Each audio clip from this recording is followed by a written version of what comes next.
Governor నరసింహన్ను కలిశారు Hyderabad parents association సభ్యులు. Private స్కూళ్లలో జరుగుతున్న ఫీజు దోపిడీని ఆయన దృష్టికి తీసుకెళ్లారు. ఫీజు నియంత్రణకు చర్యలు తీసుకోవాలని గవర్నర్ను కోరారు ప్రతినిధులు.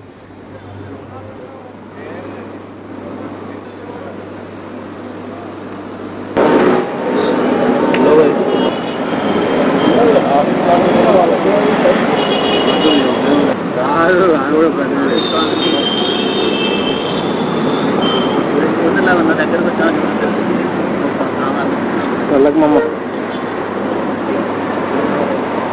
కళ్ళకు 3,000 మంది పేరెంట్స్ ఆన్ రోడ్స్ వచ్చి కూడా ఈ ఫీ హైక్స్ మేము భరించలేకపోతున్నాము అన్నా సరే ఈ రోజు ఈ గవర్నమెంట్ నుంచి ఎలాంటి రిప్లై రాలేదు, రెస్పాన్స్ రాలేదు. అందుకనే ఈ రోజు గవర్నర్ గారికి కలుద్దామని వచ్చాము. ఆయన ఆల్మోస్ట్ ఒక 1.5 hours మాతో కూర్చున్నారు. He is very much aware. ఆయన నోటీస్ లో ఉంది మేము ఏం చేస్తున్నాము అంతా కూడా ఆయన ఫాలో అవుతున్నారు. ఆయన కూడా మాతో సింపతి యాక్చువల్లీ ఆయన కూడా షేర్ చేసుకున్నారు. ఒక పేరెంట్ లాగా మాట్లాడారు. తప్పకుండా ప్రెడిక్టబిలిటీ అనేది ఉండాలి, చూస్తాను అని ఈరోజు ఒక భరోసా మాకు ఇచ్చారు. మేము ఆయనకు ప్రధానమైన మా 3 డిమాండ్లు ఏవైతే ఉన్నాయో ఏఫార్సీ ఫీ రెగ్యులేషన్ కమిటీ పెట్టాలి, దానికి ఒక చట్టబద్ధత ఉండాలని చెప్పాము.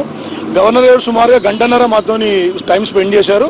ఆయన కూడా ఏమన్నారంటే ఎంఆర్పీ అనేది స్కూల్ ఖచ్చితంగా ఉండాలి, ఆ ఎంఆర్పీకి నేను కన్సర్న్ గవర్నమెంట్తో మాట్లాడి మేము ఏం చేయాలో చేస్తామన్నాడు.